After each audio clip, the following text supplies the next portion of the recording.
Hello बच्चों, I hope आप लोग बहुत अच्छे हो गए। तो बच्चों, पिछले लेक्चर में हमने एसआई यूनिट वगैरह की बात करी थी। हमने एसआई यूनिट क्या था? वो स्टैंडर्ड सिस्टम ऑफ यूनिट था कि जिसके अंदर हम बात करते थे आपकी कि लाइक जब भी हम किसी चीज़ को कैलकुलेट करेंगे हम कोशिश करेंगे कि स्टैंडर्ड में निकालें। और साइंटिस्ट वगैरह मतलब स्टैंडर्ड में ही जनरली यूनिट्स वगैरह को या मतलब मेजरमेंट वगैरह को स्टैंडर्ड तरीके से ही करते हैं कि जैसे लेंथ मेज़र करी तो मीटर में करी, और तुम्हारा वेट मेज़र करा तो किलोग्राम में करा, वॉल्यूम मेज़र करा तो मीटर क्यूब में करा।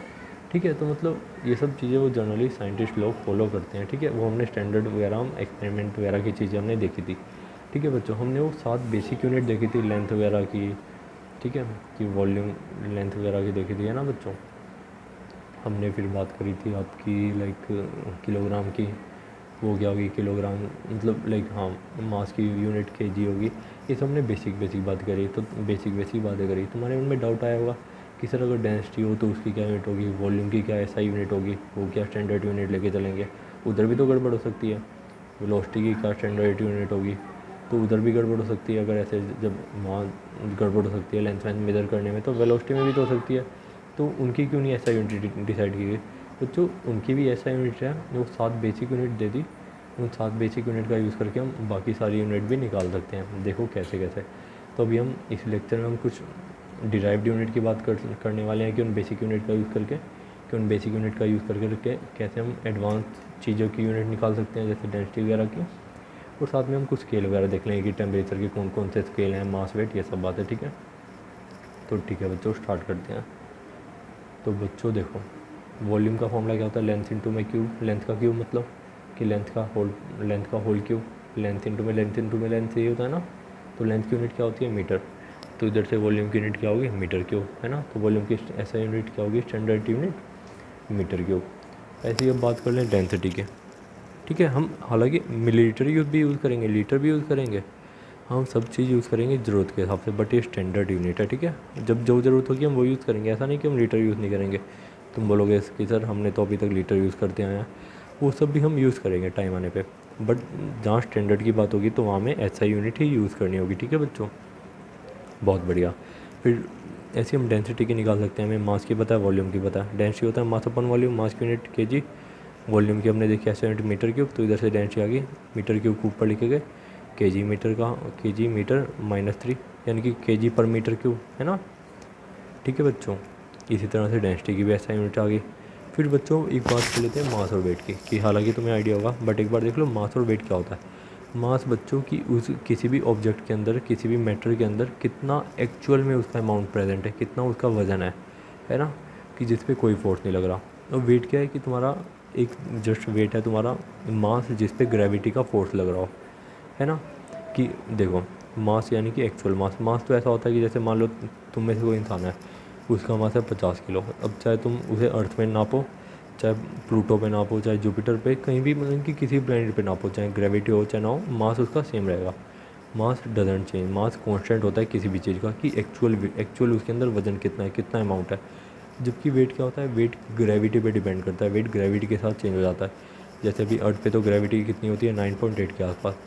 तो वेट किस पे डिपेंड करता है? ग्रेविटी पे। वेट क्या होता है? Weight is force exerted by gravity. Weight क्या है? जो भी फोर्स ग्रेविटी एक्सर्ट करती है उसी को वेट बोलते हैं।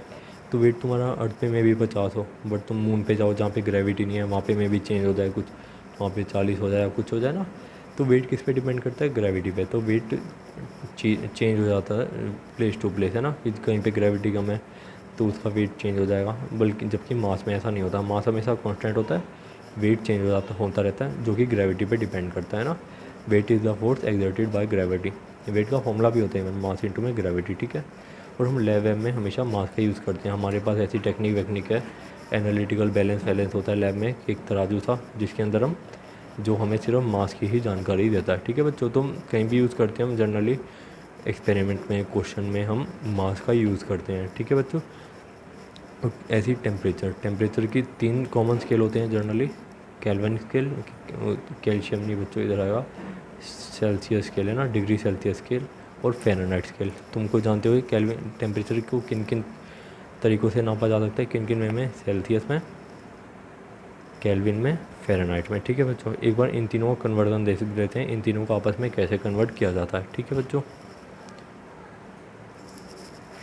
देखो केल्विन का फॉर्मूला क्या होता है, डिग्री सेल्सियस प्लस में 273 केल्विन।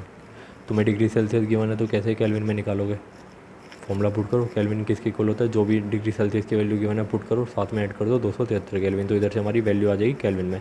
एग्जांपल देख लो, 27 डिग्री सेल्सियस को केल्विन में कन्वर्ट करो, ठीक है, डिग्री सेल्सियस गिवन है हमें, तो देखो केल्विन का फॉर्मूला हमने पुट करा, 27 डिग्री सेल्सियस में 273 केल्विन ऐड करो, तो इधर से हमारा क्या आ गया 300 केल्विन। ऐसे ही फ़ारेनहाइट का फॉर्मूला, फ़ारेनहाइट को सेल्सियस में कन्वर्ट करने के लिए क्या क्या फॉर्मूला होता है, फ़ारेनहाइट इंटू में इज इक्वल टू में 9/5, जो भी डिग्री सेल्सियस में वैल्यू गिवन है वो पुट करो प्लस में 3। तो बस हमें 27 डिग्री को फ़ारेनहाइट में कन्वर्ट करने के लिए बोल दिया, तो 9/5 इंटू में 27 गिवन है, इंटू में मल्टीप्लाई करो प्लस में 3, तो इधर से हमारा क्या आ गया 51.6 डिग्री फ़ारेनहाइट। फ़ारेनहाइट और सेल्सियस के साथ तो बच्चों डिग्री लगता है, बट केल्विन के साथ डिग्री नहीं लगता, दिस इज़ डिग्री, ठीक है बच्चों।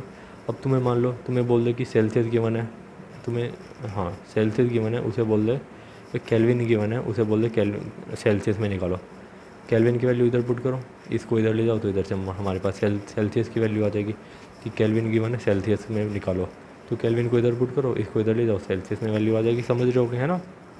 तो बच्चों ठीक है, ऐसी अब एक और चीज़ देख लेते हैं कि वेलोसिटी की ऐसा यूनिट निकालो। वेलोसिटी क्या होता है, डिस्टेंस अपॉन टाइम या लेंथ अपॉन टाइम, लेंथ की यूनिट मीटर, टाइम की सेकंड, ऊपर ले जाओ मीटर सेकंड इनवर्स है ना। तो ऐसा यूनिट इस तरह से निकलती है कि हमें बेसिक मालूम है, बेसिक का यूज़ करके चाहे तुम कितने में निकाल लो। बच्चों देखो अब कुछ ना कुछ और मेजरमेंट की बातें कर लेते हैं कि जैसे मान लो बच्चों मैंने तुम्हें बोला कि तुम लेके आओ 1 दर्जन केले, तुम लेके आ गए 12 केले, तुम्हें लाने में कोई दिक्कत नहीं हुई। मैंने बोला कि बच्चों 10 बॉल ले आओ, 10 बॉल तुम काउंट करके ले आए, कोई दिक्कत नहीं हुई। मैंने बोला बच्चों 1 किलो तुम चीनी ले आओ, तुम ले आए, कोई दिक्कत नहीं है, वो वे बैलेंस से ले आए, ठीक है। अब मान लो कि बच्चों जैसे मैंने तुम्हें बोला कि जैसे कमरा तुम्हें दे दिया, मैंने कहा बच्चों किसी एक बच्चे को बोला कि ज़रा इसको नापो, ठीक है, इसको ज़रा मेज़र करो, उसने मेज़र करा, एक बार द्वारा था 10 सेंटीमीटर 10 मीटर, मेरे को इसकी वैल्यू हालांकि मालूम है कितना लंबा कमरा है, इसकी क्या लेंथ है, बट फिर भी मैं उसे कैलकुलेट मेज़र कराना चाह रहा था। मैंने कहा आर यू श्योर, उसने कहा हाँ, कह रहा है कि सर एक और बार फिर मेज़र कर लेता हूँ।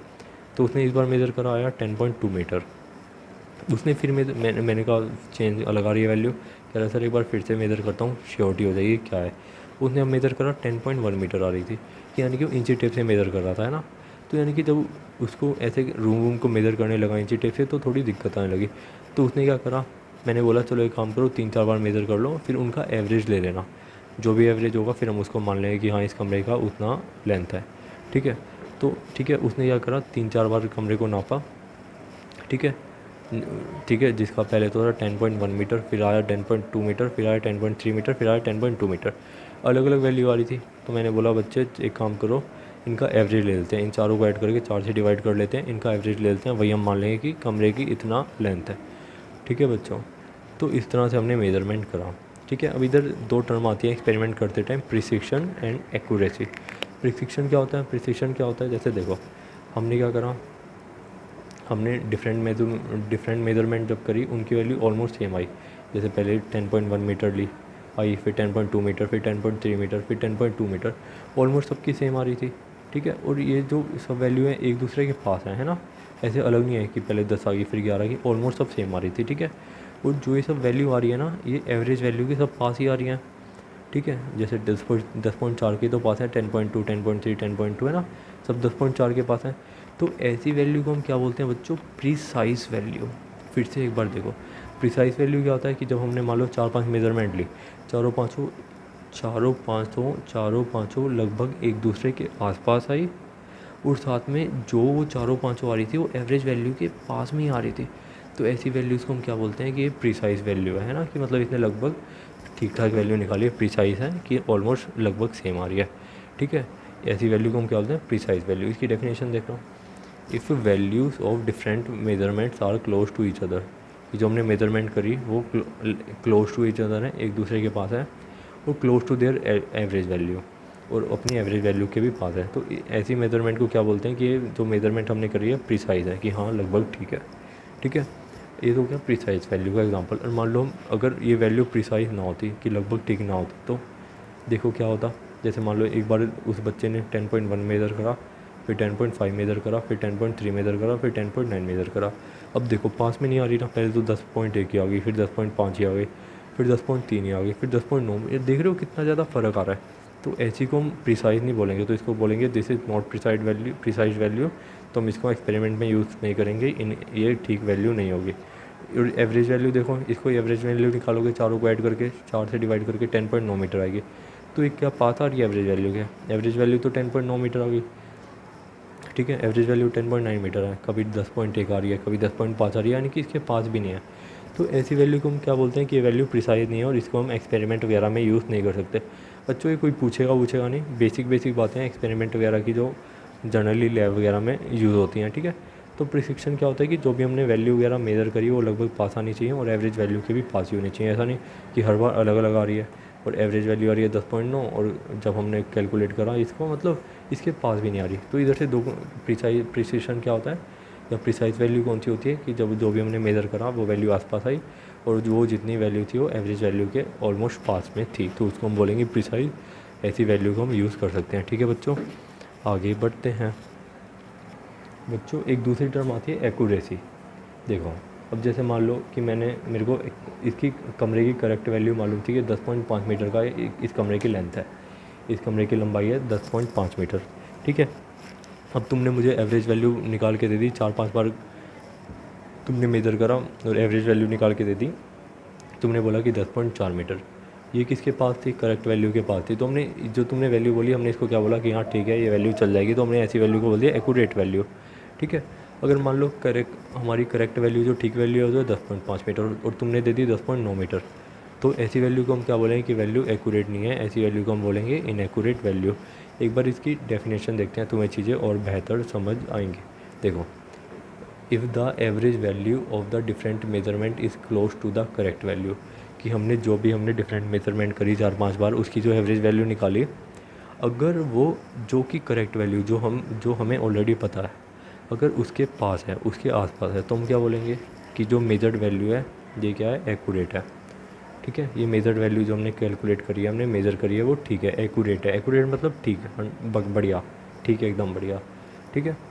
बस एक्यूरेसी का मतलब कि जो भी हमने वैल्यू कैलकुलेट करी अगर वो करेक्ट वैल्यू के पास में है तो हमने उसे बोला एक्यूरेट, अगर उसके पास में नहीं है तो वो क्या बोलेंगे? इनएक्यूरेट। जैसे कि हमने अभी प्रिसिक्शन में देखा था, हमने 4-5 बार कैलकुलेट करा, 4-5 बार मेज़र करा कमरे को, एक बार एवरेज वैल्यू आई 10.4 मीटर, एक बार आई 10.9 मीटर, ठीक है। तो हम 10.4 मीटर को क्या बोल सकते हैं? Accurate value. क्यों? क्योंकि करेक्ट वैल्यू के जो ऑलरेडी नोन है ये हमेशा ऑलरेडी पता होगी, है ना, कि मतलब ये ऑलरेडी पता होगी, ठीक है, ये इसके पास है तो हमने इसको क्या बोल दिया? Accurate value.